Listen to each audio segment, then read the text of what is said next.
kaliyan Dewi Citrawati kesengsem karo Taman Sriwedari.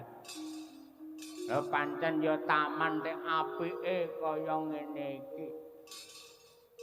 Ning akeh godhong-godhong sing padha alum sirku arep tak kocori ning nang kene golek banyu nek angel. Wis ben tak uyuane ae.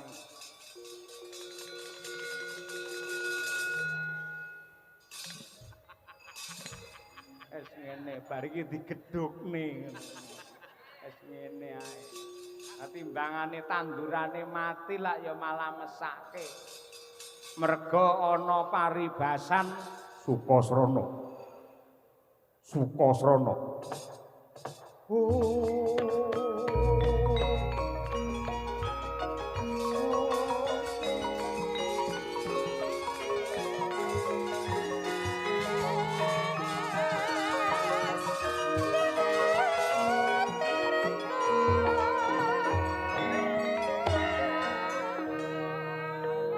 Kakang Mantli sing teka Sriwedari. Anyapa Kakang? Kowe tak kandhani. Anggonmu mapan ana ing Sriwedari. Andadekake Sang Dewi Citrawati kamigilan.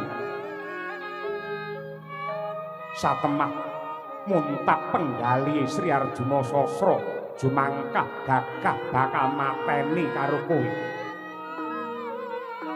Mula banjur tak pambeni mergo aku ngerti yen buta bajang ki kowe.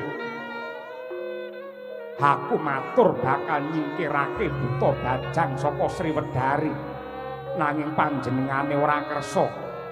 Buta bajang kudu dipateni. Mula ripalungguhan iki aku teka kene mung bakal ngestokake dawuhe ratu. Aku wis saguh ana ngarepe ratu lamun to mateni buta bajang.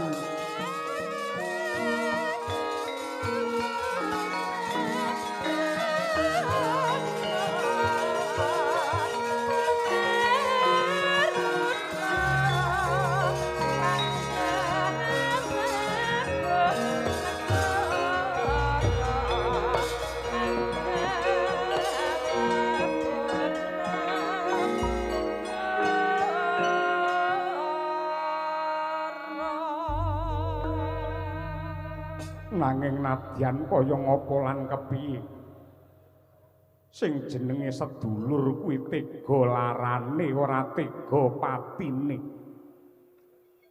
Mula lakon iki bakal tak reka daya. Dina iki kowe mulya ning desa Jatisrana. Aku mengko tak matur karo Sinuwun Arjuna Sasra lamun to kowe wis tak pateni.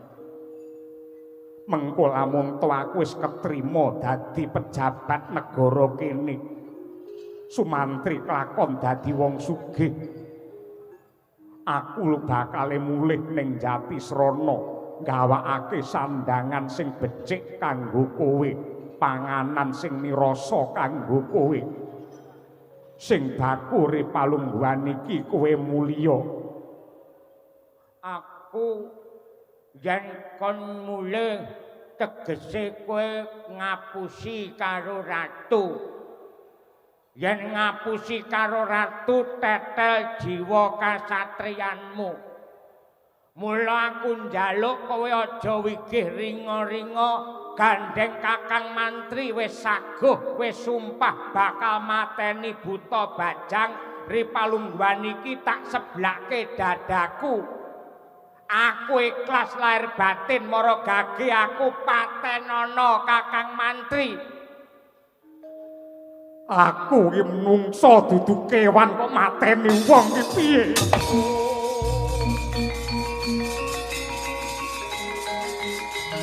Kakang Mantri.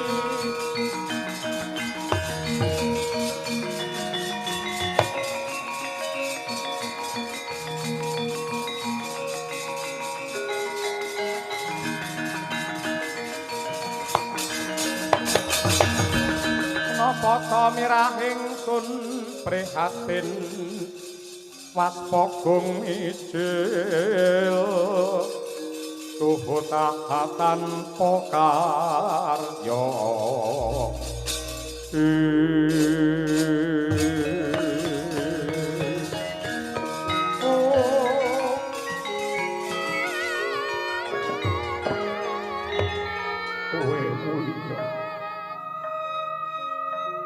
apik-apike adi yen manut karo perintahe kakange. Kowe mulya ya cah bagus. Kowe bahaya. Ndak rewangi goroh merga saka gedhene rasa tresnaku karo kowe. Bedahe apa aku duwe derajat pangkat yen kelangan adi sing ndak tresnani. Mulih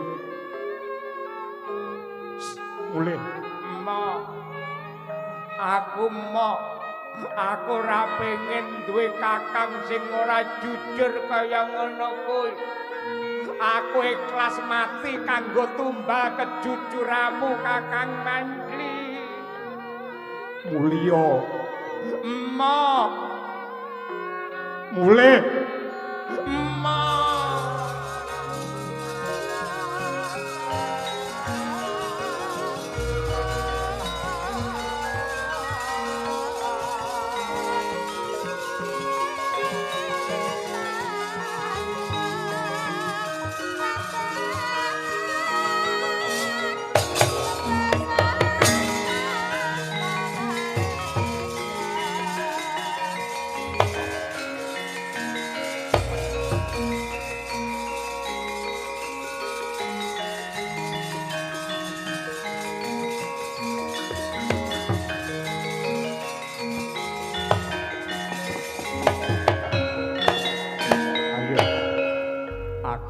Tegel tenan karo kowe Sukasrana. Yen kowe ora bali, panah iki sing bakal nembus jantungmu. Ya, pancen iki sing tak enteni Kakang Mandri. Sawangen wis tak seblake dadaku. Maragake tibakno bener jantungku aku lila mati waton kowe dadi pejabat sing jujur. Kowe mulya.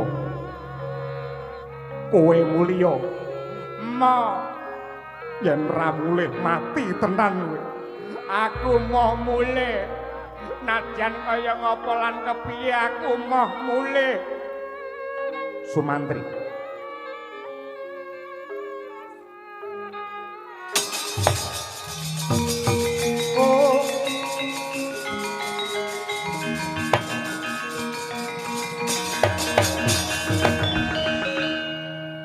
Sukasrana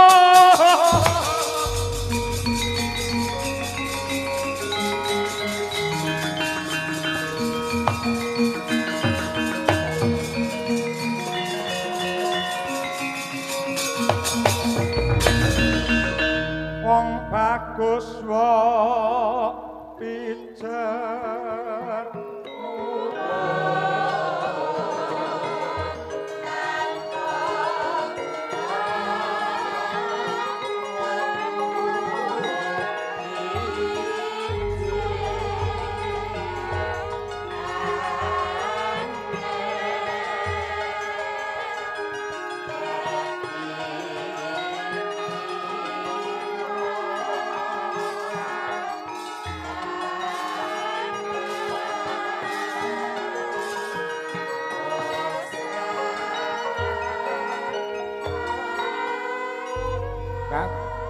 Kakang Mandri, kowe aja nangis ya Kakang.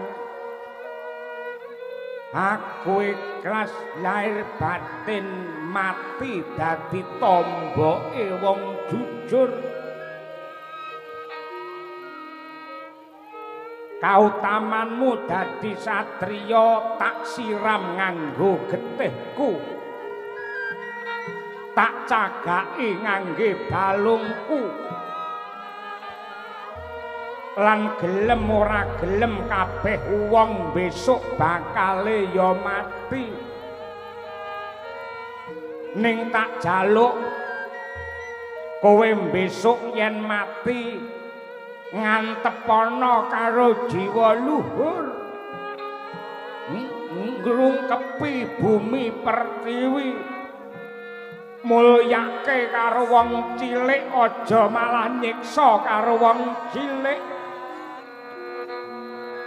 men luhur jiwamu men kowe bisa dadi conto dadi tulodo para prajurit sing bakal neruske amalmu kakang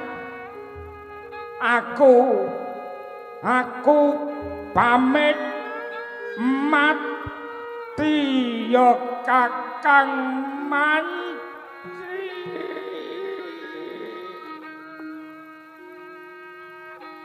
Sukasrana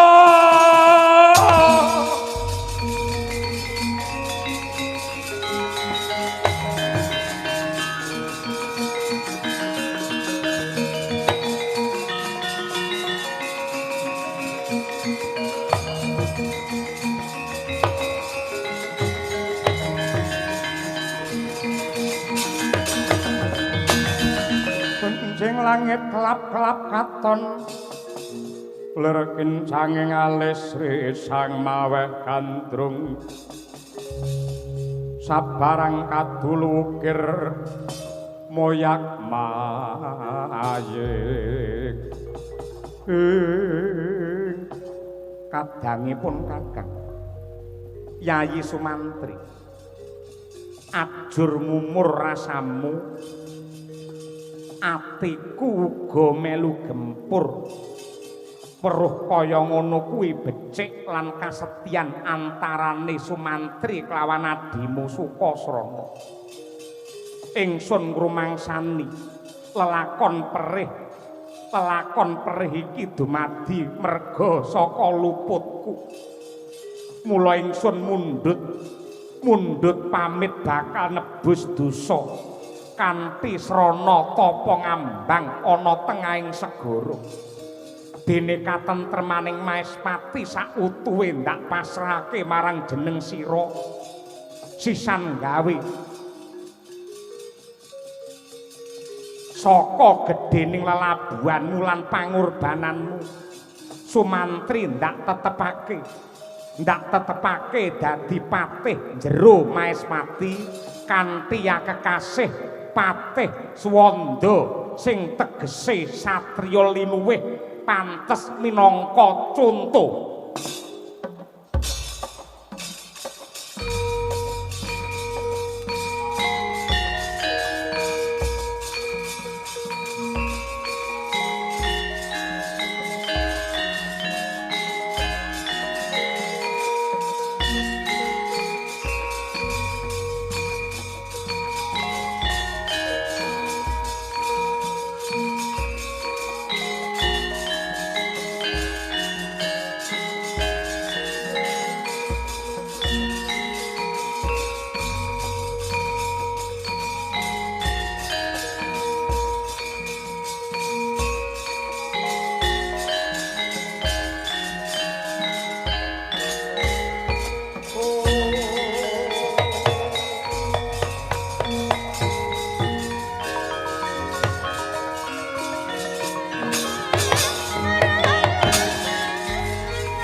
Mangkono Narendra Agung Maespati Prabu Arjuna Sasra hanutuh diri sewu dosa ingkang den sandhang pramila mapan wonten pinggiring samudra salin wujud triwikrama dadi brahala sak gunung lumah wonten tengahing segara tapa ngambang gawe gegere wong Alengka.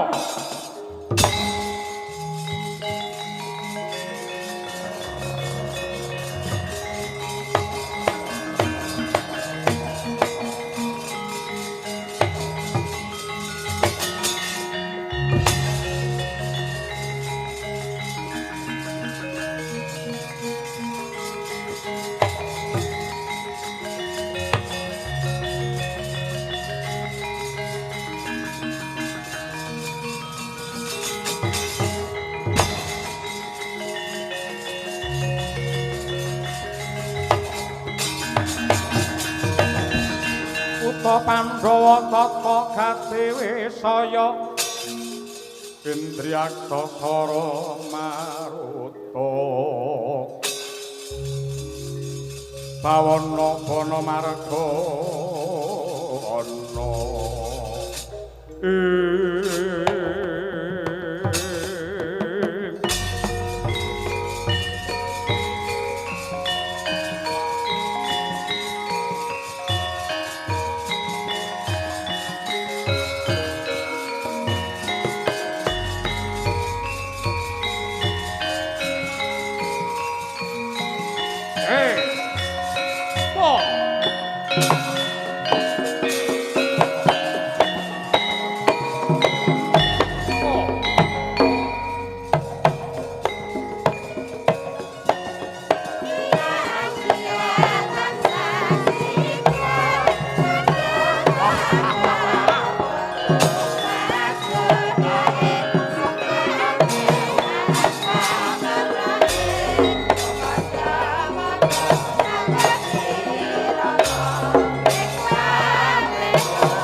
Yaksagara kagiri-giri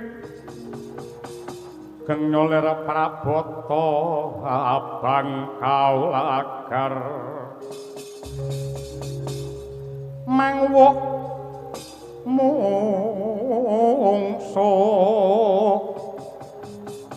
wong mangwuh mungso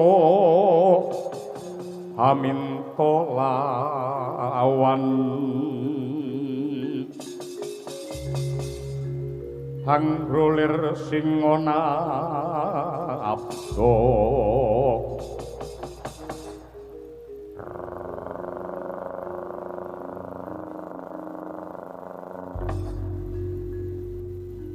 yo bandaku yo donyaku yo amaku dewi Paman Patih Prahastra. Paman Patih Prahastra. Ora ana pilihane. Yen luwe ora kuat ngangkat tabuh yen wareg turu. Bangeten ora. Paman Prahastra wonten timbalane kang dawuh kanjenge. Ndarak ngaten. Pripun niki? Sae. Yen ben bengi ngeten niki ketok ya sae ngeten. Kenceng nggih, kenceng ngoten. ben ra kaya dalang sing dianggep dalang sing wis reto ngeten iki.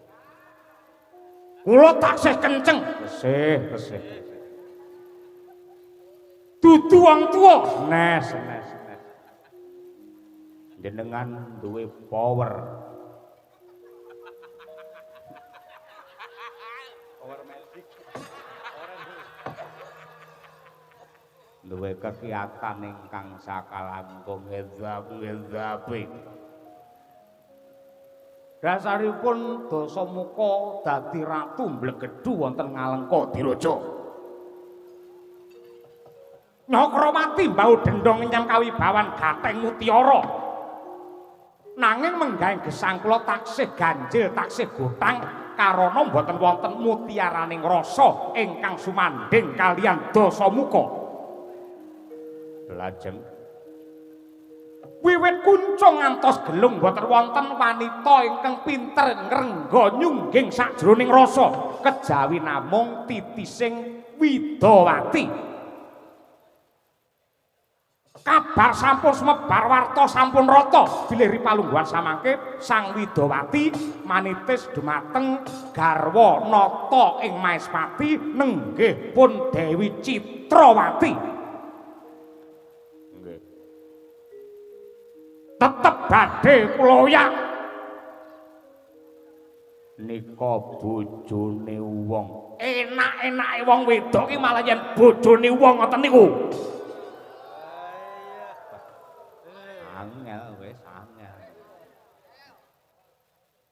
Tegesipun menawi paduka ganggu tiyang ingkang sampun bebrayan niku sami kemawon ngrusak pagrayu bubrahke wong omah-omah. Nista-nistane menungsa menika menawi ganggu bojoning liyan. Benten kaliyan pakem kula. Bentenipun gagah-gagahe wong lanang niku yen iso ndemeni bojone kancane.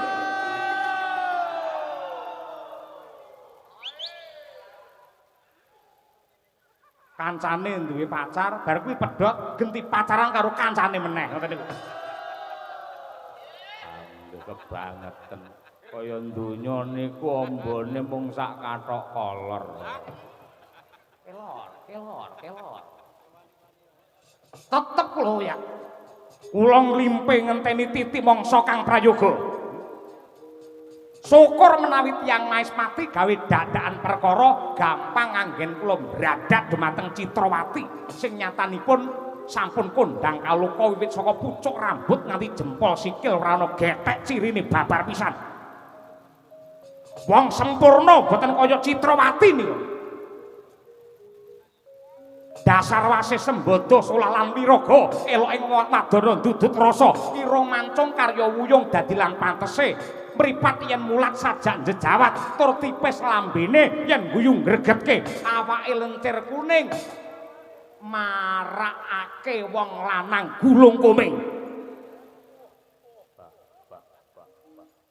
Mendah kaya apa marming manah kula menawi kula saged mondhong dumateng Citrawati wonten ing Tilamsari.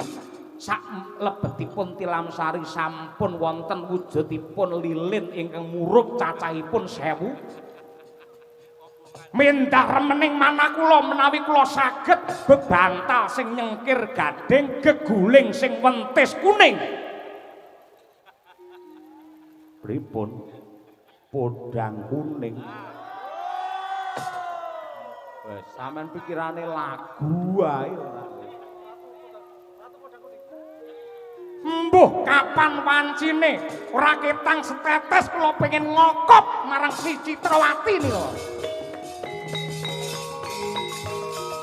Lelo-lelo ing lalit kaya kadhiya.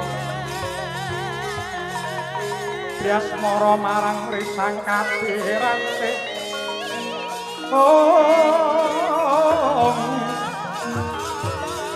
Rateng ratu-ratune wong kok kembang.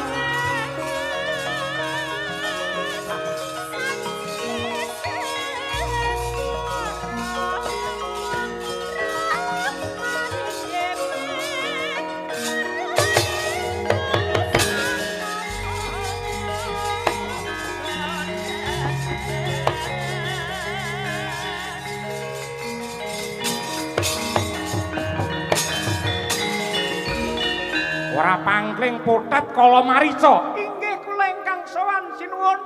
Kula badhe matur. Arep matur apa? Pikantuk dawuh saking Bapak Bupati. Apa? Kendang limbuan. 5 menit ya, 5 menit. Aku ora ngangge obat 5 menit wae. Kejawi saking menika ngaturaken ketiwasan bilih Ripalungguhan samangke negari Ngalengka buminipun kebanjiran saking toyaning samudra wewengkon Maespati. Lho kok ngono sebabe apa? Ratu Maespati nenggih Prabu Arjuna Sasra Triwikrama sak gunung gedene nglemah wonten tengahing segara banyune amber nglepi banjiri wonten ing negari Ngalengka. Sip alat.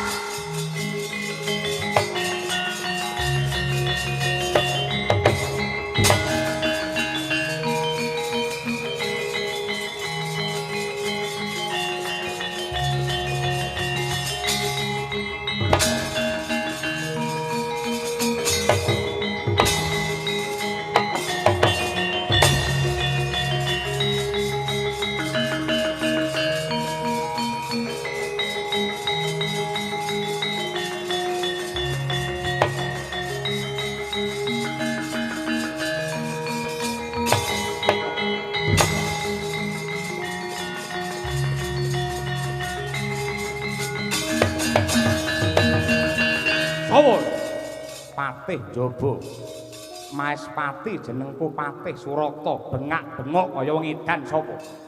Ratu Ngalengka Dasamuka. Endi ratu Gustimu Arjuna Sasra? Gelem mentas ora nggene kungkum.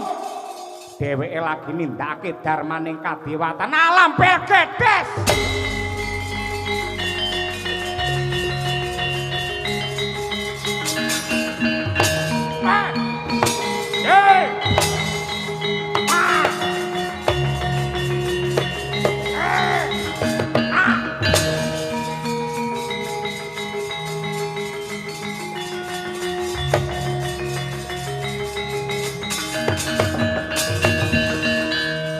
Ketiban siung pengapit tugel gulumu Patih Surata.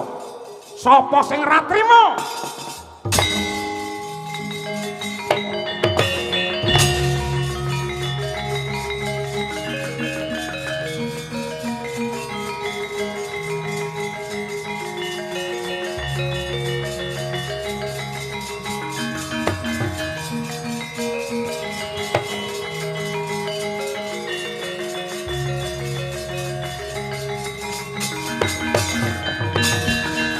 Sansok gumregut manding samudra tulya dreng wiraganya legawa banyu sumaput antes sapa iki? Lek nomripatmu jerengen gobokmu iki Bambang Sumantriya Patih Suwanda. Paladala. Iki sing kondange bocah desa sing nemu bejo diangkat dadi patih gembelo pacak mule. Prabu Dasamuka aja kleru.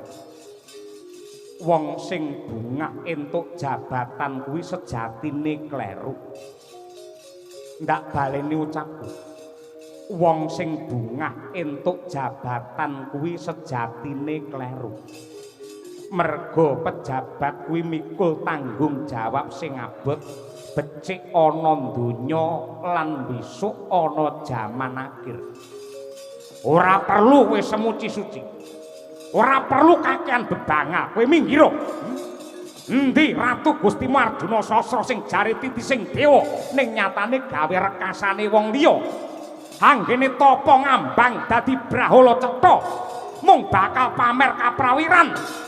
Nganti banyune segara banjiri negaraku Ngalengka.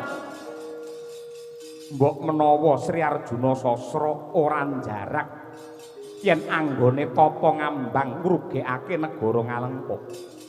Mula aku ingkang nyuwunake pangapura dina iki lerena anggonmu ngamuk. Aku sing bakal matur marang panjenengane. Arjuna Sasra tak gugahe dhewe. Yen ora gelem tak gugah, sisan tak tugele gulune nganggo pedangku. Yen karepmu kaya ngono, aja janggane Ratu Gustiku, ning tak ijoli gulune Bambang Sumantri. Modar tenan kowe.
Genti kalindih Patiswanda Sigrangunus keris kajojoaken jajane Rahwana Raja rebah kasulayah bawane Sang Dasamuka Ratu Julik sugih akalukil dupe mulat Patiswanda lena kaprayitnane Sigrang limpe mangkrak krodha mangap tutuke modot siunge sagedhang mas kumilat mingis-mingis gigit janggane Bambang Sumantri.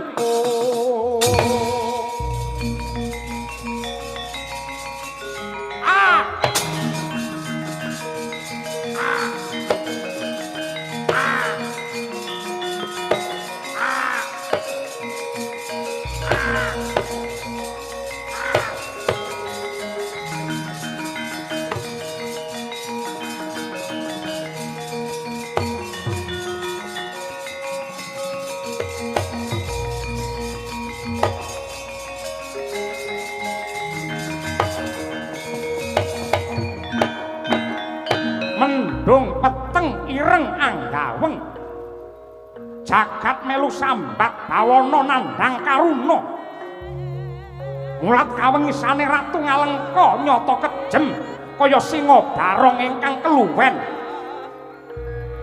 siung mancep ing jangga digeret nganggo wujuding karusan nganti rojah rajeh getih muncrat lewer mili ing dadane Sang Dasamuka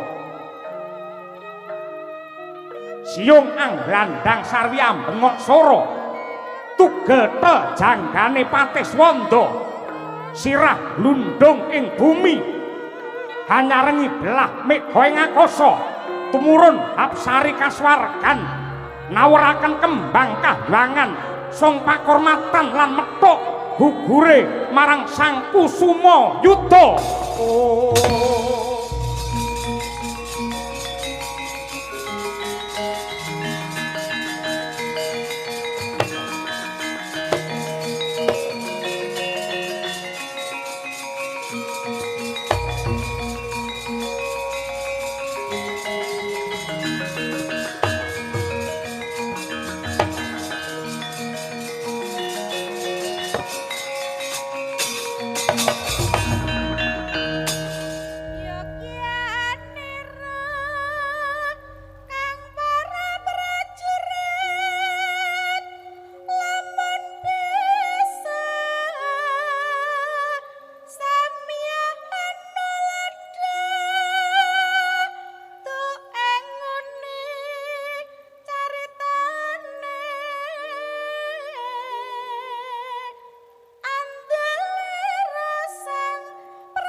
Widaya